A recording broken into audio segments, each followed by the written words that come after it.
Grabamos, ya. Bueno, entonces, también aquí vimos lo que son potencia mecánica, potencia eléctrica, sus diferencias una respecto a la otra. Hoy vamos a ver más ejemplos referente a esto. Ya hay una diapositiva relacionada a motores y ahí vamos a ver más ejemplos con respecto a potencia mecánica y potencia eléctrica.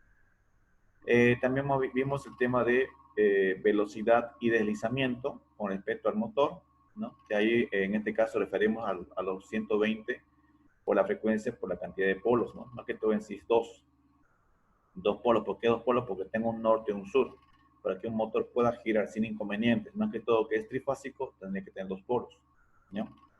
Le quieren hacer, también hemos visto lo que es la velocidad síncrona, ¿no?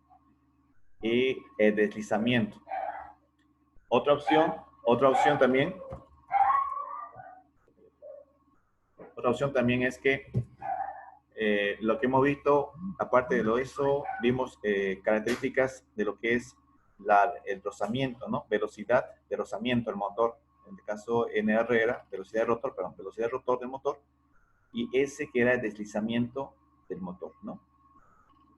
Este deslizamiento propio del motor, era aquel que era ocasionado por el movimiento instantáneo del desplazamiento del motor con respecto a la tensión que es aplicada al mismo. Por ejemplo, el desfase que existe entre la RST, el desfase que existe podría ser el movimiento, ¿no?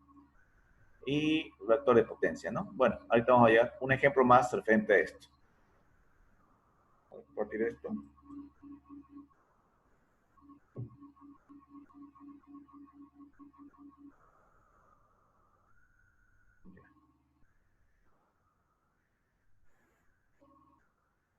Vamos a ver otro ejemplo.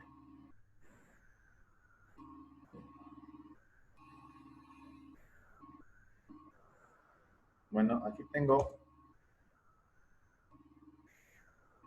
voy a agregar a las personas que están ingresando recién. Ya, ahora sí.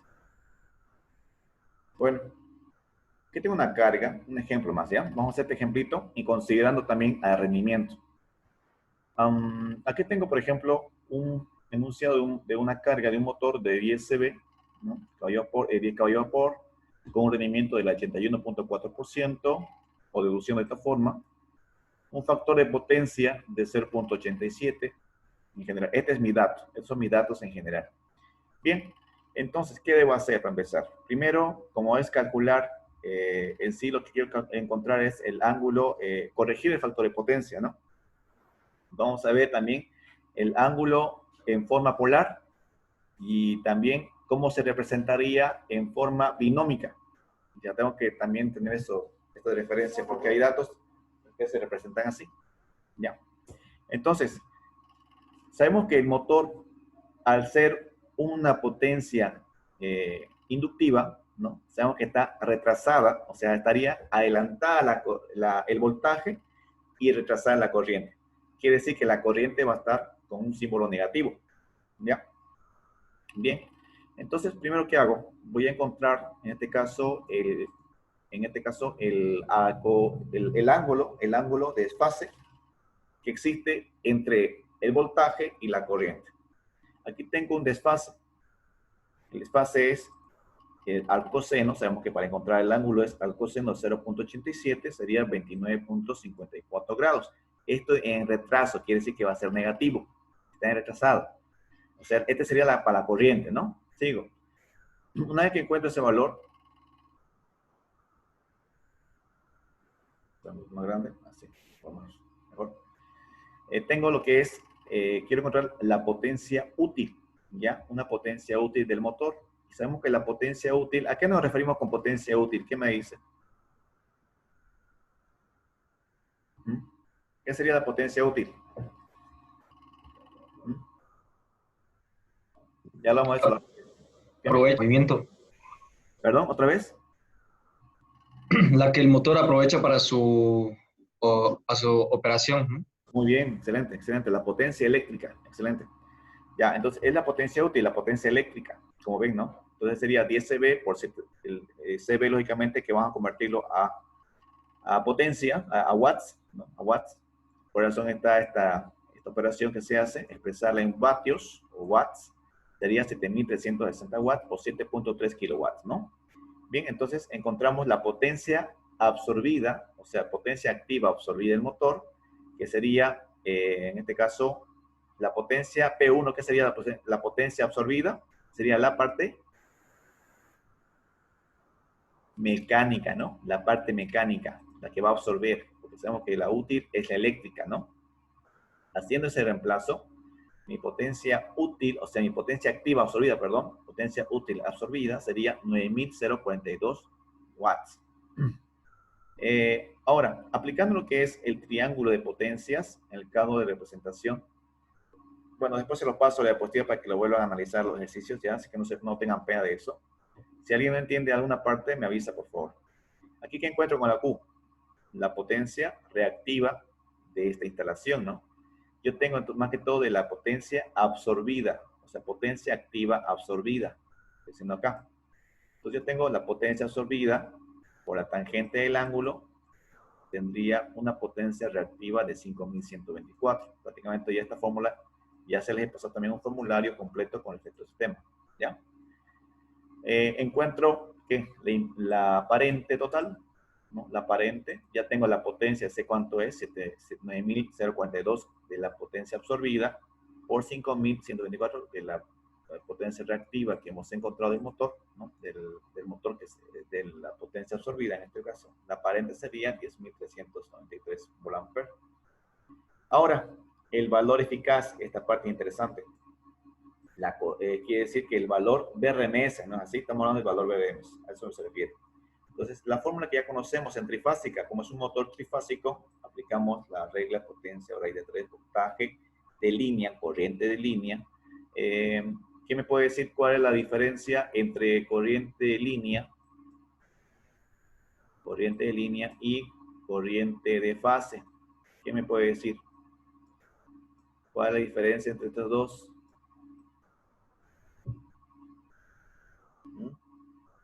Corriente de línea y corriente de fase.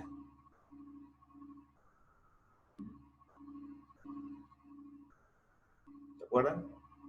No importa si se equivocan, pero es bueno opinar lo que recordemos. ¿Qué era corriente? A ver, una respuesta.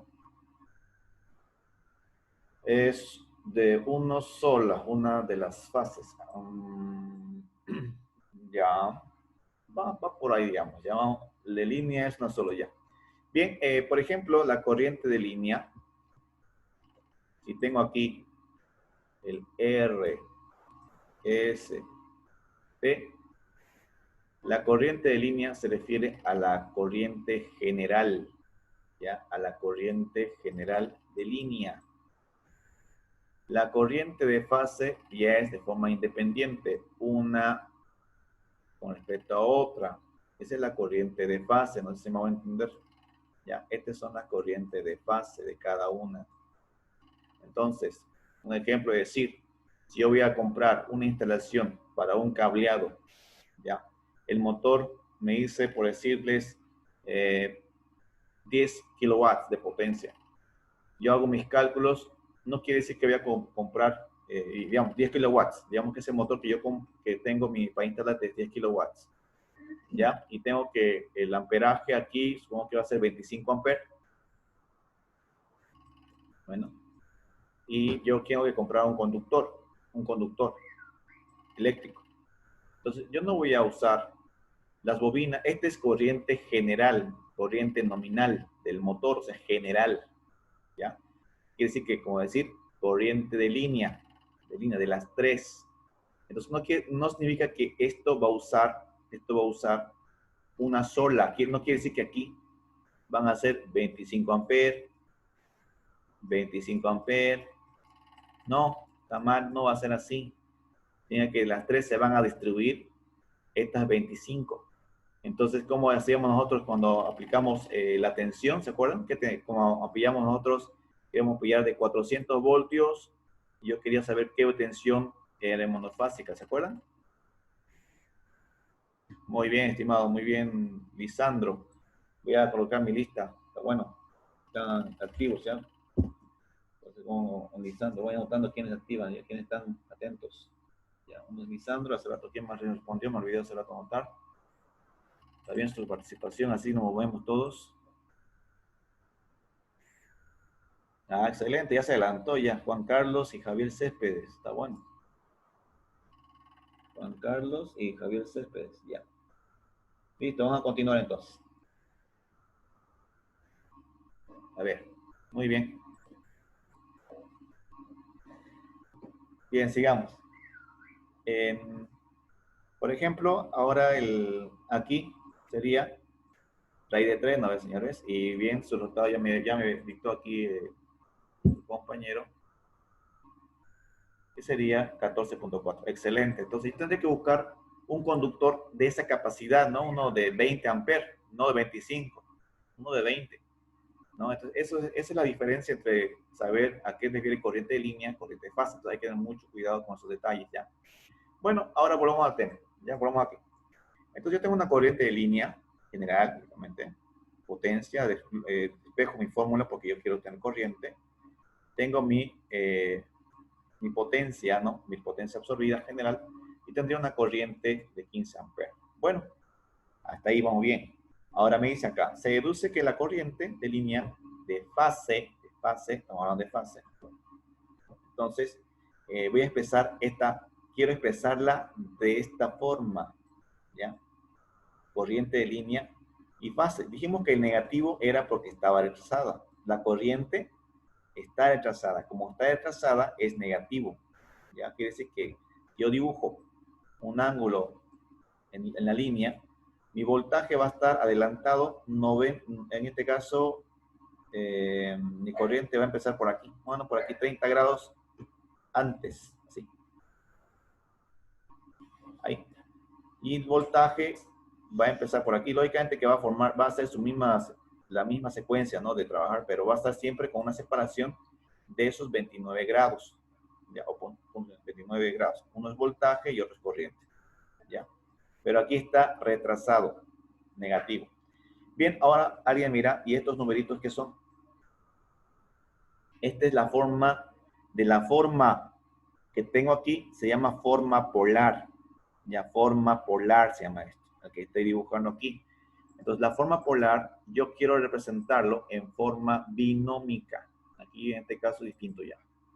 A mí me la dan así, no me la dan fácil a veces. Yo represento y me la dan de esta forma, una representación polar, ¿ya? Esto significa forma polar. O también se dice fasor. Polar, o también es un fasor. Ya te van a escuchar mucho el tema de fasores. Bien, entonces esto voy a representarlo a forma binómica. Este ya sería un número complejo. ¿Ya? Para llevar forma polar a forma compleja, ¿para qué me serviría a mí la forma compleja? Para encontrar lo que se llaman impedancias. Esto lo vamos a ver en la próxima clase. ¿Ya? Entonces, para encontrar la impedancia, ¿cómo lo haría? Tengo que usar la forma trigonométrica. La forma trigonométrica me dice lo siguiente. Si tengo aquí un dato en forma polar que decimos, tengo mis 15, ya mis 15 menos 29. Esos 29 no lo voy a tocar para nada, porque es el desfase que hay. 54 grados, ya. Lo que voy a tocar es este 15 y representarlo en este valor, ya, porque este me está diciendo que este componente, si está retrasado con respecto al otro valor, sería también que estaría actuando un capacitor, ¿no? Si es negativo. Bueno, para hacer esto, volvemos al tema acá. Sería entonces 15 por coseno, ¿ya? Por coseno de el ángulo que tengo, menos 29,54. ¿Cuánto me sale aquí? Ya decirá, ¿no? Más 15 por seno, ya, por seno de menos 29. De menos 29. Me toca 54. Entonces, ¿qué va a pasar? ¿Qué me va a salir a mí? Con esta expresión me va a salir esto que estoy marcando acá. 13.5 menos 7.40, ¿no?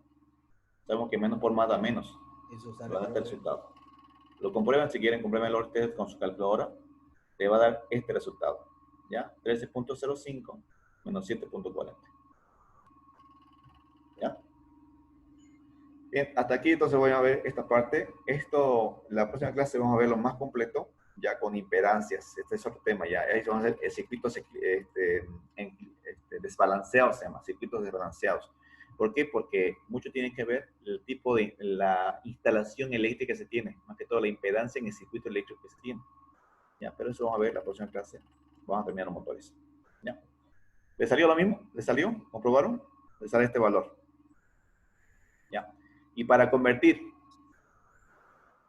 excelente, estimado Javier. Si Javier Céspedes. Entonces, para convertir ahora de forma binómica a polar, o sea, lo contrario, tengo que encontrar el ángulo, tengo que encontrar el ángulo de fase, que encontraría con, y el módulo. ¿Ya? ¿Cómo lo haría esto? Este es una, tendría que usar ¿cómo se llama? Teorema de Pitágoras para hacer esto. ¿Ya? Bueno, vamos a dejar esta parte. Hasta aquí entonces el tema del circuito este. Esto del teorema de Pitágoras y demás, lo vamos a ver en una clase específica donde vamos a encontrar todo lo que son sistemas balanceados, se llama, ¿ya? Desbalanceado, balanceado y desbalanceado. ¿En qué afecta eso? Por ejemplo, ahí afecta el tema de la impedancia en los motores. Y también el tema porque en una línea, un ejemplo, en una línea te llega una tensión, por decir, 398 voltios. En otra línea te llega 395. En otra línea te llega 390, por decirlo así. Ustedes midieron lo que más que todo lo que han trabajado en la parte eléctrica o lo que han medido. En sí todos hemos trabajado en el laboratorio igualmente y hemos medido las 3 fases para hacer algunos ejemplos, ¿no? Algunos laboratorios. Y han visto que con el tester hemos medido las 3 fases, no medían lo mismo. Siempre había uno diferente al otro. Entonces, esa diferencia se llama desbalanceo, ¿ya? Ese desbalance, para corregir está el neutro. El neutro estabiliza ese desbalance, ¿ya? El neutro hace que los tres se balanceen y no existan problemas en el funcionamiento. Pero el neutro tampoco puede estar cargado de tensión, porque es como decir que las 3 fases llegan a un equipo, pero el neutro se va a encargar de balancear esa instalación. Y más que todo en lo que es monofásica y también equipos trifásicos. No está en este tema también está ahí, pero en el trifásico más que todo va la tierra. En lo que es monofásico va el neutro. Entonces, ¿qué hace el neutro? Hace que se estabilice la señal para que no haya mal funcionamiento del equipo y tenga una tensión constante. Entonces, esa tensión que sobra o que está de más se va a ir por neutro. Y el neutro va a tener una tensión. Eso se llama también corriente de fuga, le dicen, ¿no? Entonces, cuando hay tensión en el neutro, cuando existe tensión en el neutro, quiere decir que no hay una tierra. Que habría que ver que se ha abierto un circuito, hay problemas. Entonces, habría que revisar en nuestra instalación de tierra. Porque esos debía estar interconectados porque el neutro no debería haber una diferencia de potencial cero. O sea, no hay tensión en el otro.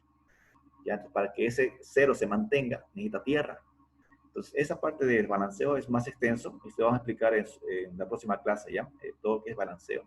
El balanceo de señales en Alter. En motores monofásicos y trifásicos, ¿ya?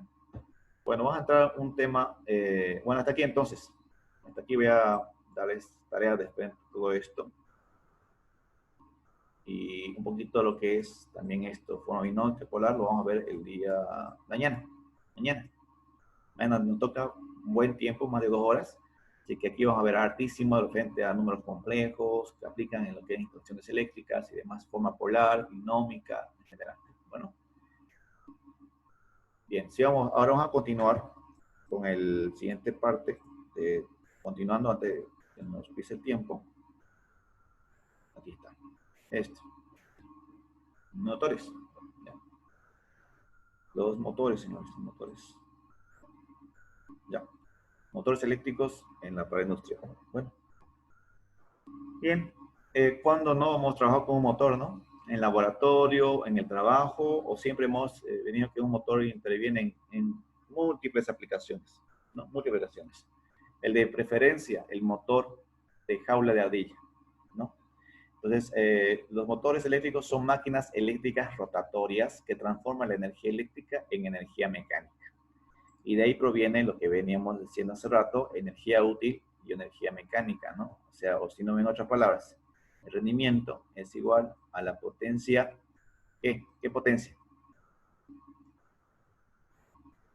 ¿Qué iría arriba? Potencia inductiva. ¿Qué iría arriba? A ver quién responde. Vamos a ver. Potencia eléctrica. No. ¿Qué sería arriba? Entonces, si te dije no, aquí es la potencia mecánica. A ver quién más responde por acá. Sí, la potencia útil, así es útil. Útil sería aquí abajo, útil, la potencia eléctrica. Potencia reactiva, profe. No, no. Es potencia mecánica reactiva sobre potencia eléctrica. ¿Ya? Eléctrica. Eso es lo que daría aquí rendimiento. Este es rendimiento. Bueno, más adelante vamos a hacer ejemplos de esto, ¿ya? Este es su rendimiento, y aparte que hay lo que se llama eficiencia. Pero esto por lo pronto solamente estamos viendo rendimiento, no eficiencia. Bien, estas son las partes de un motor. Esto debo saberlo igualmente, como soy del área eléctrica, del área electrónica. Esto es para mí, debe ser sin problemas. Ya, por ejemplo, a ver, desde ya les digo que me toca a veces ver, inclusive como supervisor en ocasiones que nos toca ver, por ejemplo, me dicen, a ver, necesito un motor, este motor trabaja a alta revolución, ¿no? Entonces, ¿qué tipo de rodamiento colocarías, por ejemplo, para un motor de alta revolución, que trabaja siempre a una gran velocidad? Hay dos tipos de rodamientos, por ejemplo. Lo que más se frega un motor cuando trabaja de forma constante, 1 año, que se hace mantenimiento correctivo o preventivo, más que todo, preventivo, no correctivo, sino preventivo, transcurre de acuerdo al equipo crítico. Entonces, lo que se hace es el cambio de rodamientos, más que todo eso, lo que afecta más rodamientos, otro que son retenes. Si fuera un motor, por ejemplo, lo trabaja en un área húmeda donde hay mucha agua, tiene su IP, la IP interviene en lo que es, aquí hay unos retenes en goma, ¿no? Que también se desgastan, puede ser porque esa área puede ser que trabaja a alta temperatura, o bien sea un área bien aceitosa, entonces eso deteriora el material. Entonces eso se prevé el mantenimiento. Entonces yo les decía, ¿qué tal si quiero cambiar un motor? Me dicen que este motor es de alta revolución, porque el mecánico va a venir directamente así. Este es un motor de alta revolución. Y bueno, ustedes reducir. Bueno, el de alta revolución, hay dos tipos de rodamientos básicos. Uno que es de bolas y otro que es de rodillos. Así, rodillos. Para alta revolución se usa el de rodillo, por si acaso. ¿Ya? Para alta revolución, para alta velocidad. Van a encontrar ustedes que el de rodillo se usa más para alta revolución. Esto es lo que se usa. O bien para pesos, para ejerce peso. Su rodamiento. Sí, rodamientos que van aquí en el eje. ¿Ya? Y las bolas son ya los comunes, ¿no? Que traen motores sin problema, ya transportadores, equipos en general. Van a encontrar en bolas. ¿Ya? Entonces, si alguien puede nada sobre esto, quien trabaja así, habrá encontrado que hay de rodamiento, de rodillo y de bola, ¿no?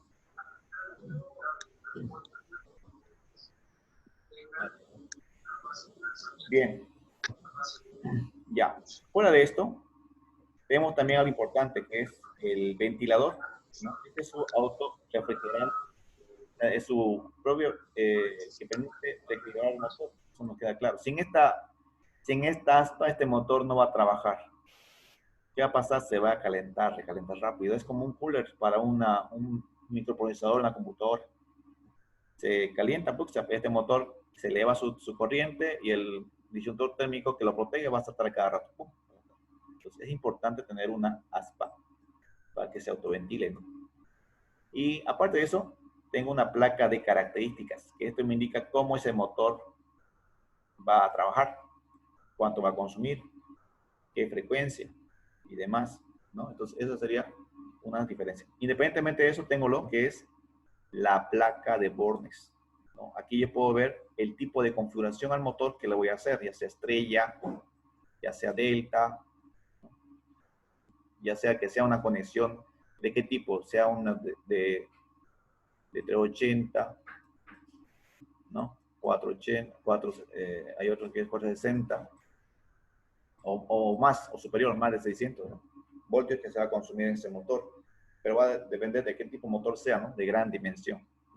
Y lo que es importante aparte, el eje, ¿no? El eje y el bobinado. Entonces, para que se hace mantenimiento es el bobinado, los retenes, el rodamiento y un barnizado general a lo que es el ebanado. Bueno, aquí vemos otra característica, el estator. ¿Qué sería el estator en este caso? Es la parte fija, ¿no? La parte fija Te fijas. del motor, así es muy bien, la parte fija. Esta parte fija del estator tiene ranura, está ranurado, tiene donde va lo que es, donde aloja prácticamente todo lo que es el devanado, ¿no? Y esta también internamente está envuelto con un área magnética. Por eso genera un campo magnético de inducción. Y aparte que energizamos a la bobina, esto genera un campo magnético grande, ¿no? Dependiendo de su capacidad del motor. Tengo que ver lo que es el rotor, la parte móvil, ¿no? Está ranurado, tiene un rotor de polos salientes, ¿no? Estos son los polos salientes por las guías, ¿no? De igual devanado. Lógicamente que esa parte no lo tocamos nosotros. Hay especialistas en general que ya están preparados para hacer estas operaciones de hacer. No únicamente nosotros nos dedicamos a armar, desarmar y cambiar rodamientos, retenes, si nos toca hacerlo, ¿ya? No es que decir, no lo voy a tocar, el mecánico lo hace, no, ustedes lo van a hacer. ¿Quién de ustedes aquí, por ejemplo, de todos que están aquí presentes, los 27 personas que están presentes acá, quién ya desarmó y armó un motor? Desarmó, cambió rodamiento, le hizo mantenimiento preventivo, etcétera, etcétera. ¿Quién ya hizo esa operación? Profe, yo desarmé un motorcito de una impresora de estas grandotas, la grandanga esa. Ah, tipo Y, monofásica. sí, y se Muy bien. parece al que la diapositiva. Ah, y Ya, excelente. le entró bastante agua. Ah, lógicamente que sí, independientemente de qué tipo sea de trabajo, ¿no? Está bueno, sí, eso sí. Profe, ¿qué se le echa para hacerle mantenimiento? ¿Qué tipo de aceite o grasa? No, no. Por ejemplo, en el caso del motor, de un motor, por ejemplo, de un equipo, que sea un motor que esté a esto, ¿no? Lo van hasta atrás. Este motor, por ejemplo, aquí generalmente lo que se hace para el mantenimiento no se le echa ni un tipo de grasa aquí, no tiene necesidad. Hay una costumbre, ¿no? Que se le echa grasa aquí donde va a ingresar el rodamiento para que se desplace y podamos colocar, ¿no? El rodamiento. Y además hay que marcar la posición de las tapas. Cuando uno saca la tapa, también es importante colocar en qué posición lo has colocado, lo vas a armar. Si no haces eso, prácticamente te vas a desorientar y el motor va a estar al revés, mal armado y no va a funcionar bien. Cuando tú lo armes, el motor va a estar endurado, duro va a estar no va a girar. Cuesta armarlo, tiene su forma de armar. Cuando yo no, por decir así como aquí, como se dice aquí, ¿no? Hichi se hace, ¿no? Entonces, ya es fácil para armar y desarmar, pero tiene que tener las consideraciones. Ya. Enseño otro día. Ya, entonces, ese sería el detalle aquí. ¿Ya? Entonces, es importante el tema que para que empecemos a trabajar eso, no es necesario ni un tipo de grasa adicional, a no ser, ahora, quizá confunda una parte, sea una chumacera. ¿Qué es la chumacera? Donde va alojado un rodillo, por decir aquí yo tengo un rodillo, este es el rodillo. ¿Qué es el rodillo? Donde va a colocar una cinta transportadora. Aquí va a ir una banda transportadora, en el rodillo va a envolver. Y aquí hay otra donde va la base. Esta es la chumacera. Y la chumacera tiene unas entraditas. Ahí se coloca la grasa para que prácticamente el rodamiento que está internamente aquí pueda girar sin problemas. ¿Ya? Y no es conveniente que trabaje en áreas donde hay polvo, ¿no? Para eso hay otro tipo de rodamiento, otro tipo de chumaceras específicas para el trabajo, ¿no? Hay que saber entonces escoger en qué tipo de áreas o qué tipo de ambiente se va a instalar eso. Ya. Entonces más adelante vamos a ver un ejemplo, un video lo voy a pasar por la plataforma, cómo arma y hacer un motor ya, trifásico. Bien, sigamos, jóvenes. Aquí ya, tengo aquí lo que es las bobinas, ¿no? El devanado, este es el devanado del motor. Aquí un eléctrico que esté haciendo el mantenimiento, por ejemplo, particularmente con los que he chocado, son muy enojones, prácticamente no les gusta que se intervenga. Donde ustedes van a chocar más van a ser con las personas mayores. Son chocantes en el trabajo. Entonces hay que saber lidiar con ellos, ¿ya? No hay que tocar su trabajo, como decir. A pesar que tú puedas conocer todo cómo trabaja todo eso, pero no hay que tocar su trabajo, con otras palabras. Es un chocante. Es un lío que tuve yo todo el tiempo. Las personas mayores es un caso especial, como decir, ¿no? El devanado, entonces, esta es la parte donde yo tengo que barnizar. Hay que barnizar. Y se lo hace secar en un horno, ¿ya? Un horno, si no a la intemperie, que esté bien protegido, para que esto sea, que garantice su funcionamiento. Y no, porque esto, apenas yo lo raye, o lo raspe una piecita, porque esto está aislado, se me va a quemar. Va a calentar, va a reventar y echar un motor. ¿Y cuánto cuesta hacer un mantenimiento de motor? O mejor dicho, cambio de todo lo que es el devanado, de acuerdo al motor. Un motor pequeñito, ver, de 1.5 kilowatts, está por lo menos unos 500, 600 bolivianos. ¿No? Entonces, este es un caso. Aparte, no sería eso. El tema sería, ¿ah? ¿Qué dice? Mejor es comprar otro. Más que todo no sería eso, ¿no? ¿Cuál es el problema? ¿Cuál es el problema? Que cuando tú estás a cargo, aparte que tú estás a cargo, te vas a llegar, te vas a llevar perdón por el término, una puteada, ya para empezar. Y otra parte que el motor puede ser crítico. Ahí sí, eso no se metan nunca con un motor crítico, a no ser que sea autorizado. El motor crítico es lo peor. Ahí te come vivo hasta el de producción. Ya, esto es, si es un motor crítico, hay que tener mucho cuidado con el mantenimiento, hay que ser muy estricto con el que va a hacer el trabajo, todo eso. Mandarlo al más antiguo en que se quede el trabajo. Aquí van a chocar alguna vez con estos motores críticos. Es un caso especial. Una vez me tocó que un compañero era mecánico, intervino en el motor, una bombita, que era prácticamente el corazón del bombeo de lo que es el área del área esta. Bueno, era para extraer aceite, ya, y volver al área de solvente, y lo hizo mal la instalación del retén. Ya, entonces, ¿qué pasó? El motor se trancó, dio problemas, entonces después vieron los gerentes, hicieron un problema lío, entonces, ¿qué quedó? Malísimo quedó el mecánico. Entonces ya no lo volvieron a llamar más para ese tipo de trabajo. Entonces ya se desprestigia uno, se desprestigia. Entonces hay que tener muy en cuenta cuando haces un trabajo, si es crítico, tengas muy en cuenta eso, sobre todo ese trabajo. Aquí está la parte, por ejemplo, de un motor. Aquí está como arma de ser un motor. Tiene igual aquí unas anillas, unos separadores, ¿no? Estos se llaman, por ejemplo, que tienen un nombre, bueno, aquí dice caperuza, son anillas de aislamiento, carcasa, bueno, cada uno sus partes, ¿no? Y lo más importante es tener en cuenta la posición, cómo lo estás armando. Aquí se marca, por ejemplo, con una pieza llamada punto, ¿no? Con una pieza llamada para puntear, y colocar una referencia y poder marcar para que yo pueda desarmar el motor. Si ustedes marcan con un marcadorcito, etcétera, se van a reír ustedes. Hay que tener muy en cuenta eso. Hay que usar un punto. Es como golpear, marcar los motorcitos. Aquí un puntito, acá atrás dos puntitos, y ya sabe que lo de un puntito es de este lado, de dos puntitos de este lado. Entonces hay que darse formas para poder desarmar y armar un motor. Bien, estos son tipos de motores, ¿no? Sabemos que hay motores en DC, lo que me comentaba su compañero hace rato, de un motor de una impresora, ¿no? Las AC y las especiales, ¿no? Que son varias también, couchettes, variables, imanes permanentes, bueno, y diferentes. Más que todo nosotros vamos a ver este de acá, este es interesante, inducción, motores asíncronos o de inducción, ¿ya? O motores monofásicos o en su caso trifásicos, ¿no? Esa es nuestra área. Más que todo vamos a topar más estos motores que otros de acuerdo a la especialidad, ¿no? Quizá alguien se especializa en un área y ya lo tocará. Por ejemplo, los motores se clasifican en corriente directa y corriente continua. Bien, pregunta. ¿Cuándo sería, por ejemplo, un motor en corriente directa? ¿Cuál sería la necesidad de usar un motor en corriente directa y otro en corriente alterna? ¿No? ¿Cuál sería la necesidad? A ver, háganse esa pregunta, por favor, una respuesta por ahí.